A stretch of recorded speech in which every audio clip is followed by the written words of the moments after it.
Today I want to talk about something deeply human and honestly something most of us struggle with at some point in life. It's forgiveness. Not the superficial kind, not the pretending nothing happens, not the just move on. I'm talking about the real inner work of forgiveness. Because forgiveness is not only about peace with others, it's also about peace within ourselves. And I believe that forgiveness starts with one very important step: awareness.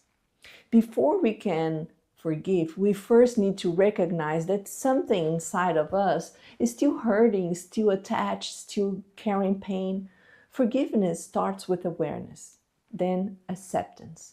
And only then we can begin to truly process the letting go. There are two kinds of forgiveness we often need to work on: forgiveness, forgiving others, and forgiving ourselves. And sometimes forgiving ourselves is actually the hardest one. We replay mistakes, we judge ourselves, we think like, I should have known better. I should have not done that. How could I allow this to happen? And without realizing, we keep punishing ourselves internally. And I often think about self-forgiveness like that.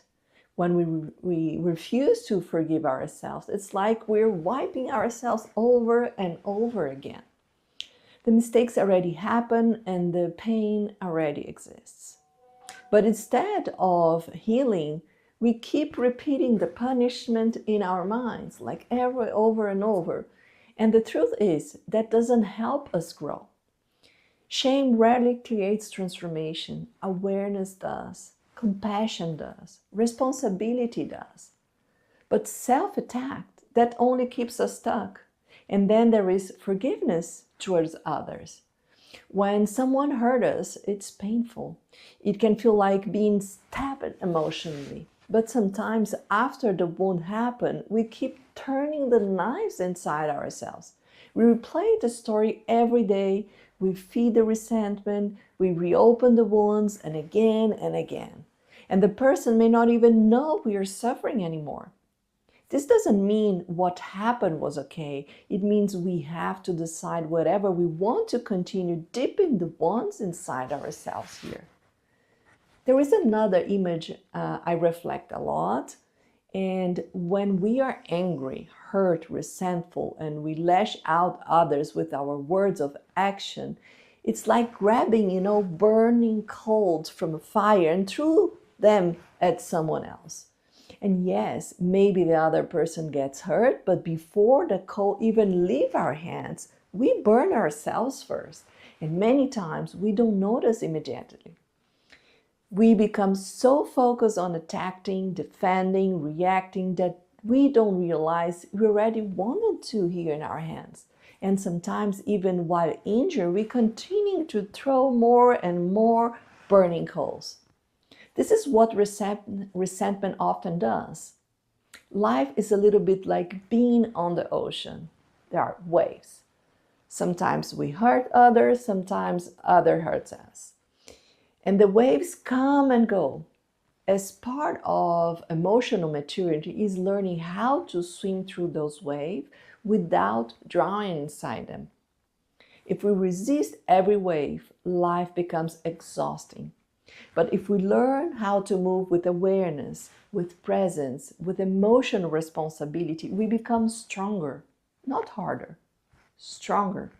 I also believe there is a cycle many people unconsciously live inside. Pain creates conflict, conflict creates more pain. What some spiritual traditions would call it karma. One hurt person hurts another person, then the cycle continues over and over. But here's the beautiful part: we can interrupt the cycle. The secret is to understand that growth doesn't need to happen through pain. We can also grow through love, through awareness, through compassion, through conscious actions. And everything begins with noticing. How am I interacting with the world? How am I reacting to pain? What energy am I putting back in the world? Because changing our lives starts with the way we respond to life. Forgiveness is not weaknesses. Forgiveness is courage. It's the courage to stop punishing ourselves, remember? The courage to stop reopening the wounds. The courage to stop throwing coals while your own hands are burning. And no, forgiveness does not mean allowing abuse. It does not mean removing boundaries. It means freeing ourselves from carrying pain longer than necessary. So today, I invite you to reflect. Who do you need to forgive? And maybe even more importantly, where do you need to forgive yourself? Because healing begins the moment awareness enters in the room. Thank you so much for listening to me on this beautiful day. And I hope this message resonates with you. Share with someone who might need it. And remember, we do not become free by holding on to tighter. We become free by learning when to let go. Shine bright.